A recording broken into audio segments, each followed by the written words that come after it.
Hi నమస్తే, నేను మీ రాపుల Bhaskar, high court advocate, Hyderabad. చాలామంది ఈ మధ్యకాలంలో వారసత్వం వచ్చేటటువంటి ఆస్తులకి సొంత ఆస్తులకి తేడా ఏంటి అనేటటువంటి అడుగుతాను. వారసత్వ ఆస్తి ఎలా సంక్రమిస్తుంది, స్వాధీనమైనటువంటి ఆస్తి ఎలా సంక్రమిస్తుంది అనేటటువంటి చాలామంది అడుగుతారు. ముఖ్యంగా ఒకటి గుర్తుంచుకోండి, మన తాతలు ముత్తాతలు, తాతలకు తాతలు, తాతల తండ్రులు కావచ్చు, తాతల నుంచి వచ్చినటువంటి ఆస్తి అమ్మ వైపు నుంచినటువంటి తాత కావచ్చు, తండ్రి వైపు నుంచినటువంటి తాత కావచ్చు, తండ్రి కావచ్చు, అమ్మమ్మ కావచ్చు, నాయనమ్మ కావచ్చు. ఇట్లాంటి వ్యక్తులు ఆస్తులు సంపాదించి వాళ్ళ పేర్ల మీద ఆస్తులు ఉండి ఎలాంటి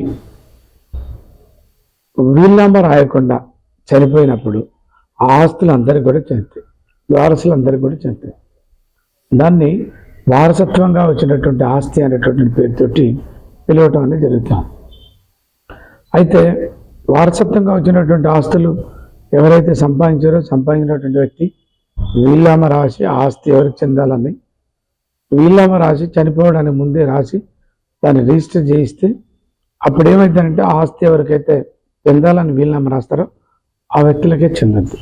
కానీ ఎలాంటి వీలునామా రాయకుండా చనిపోయినప్పుడు ఆస్తి వారసులు ఎవరెవరైతే ఉన్నారో class 1 legal AIDS, class 2 legal AIDS, వీళ్ళందరికీ కూడా ఆస్తి సంక్రమించేటటువంటి ప్రమాదం అవకాశం ఉంది.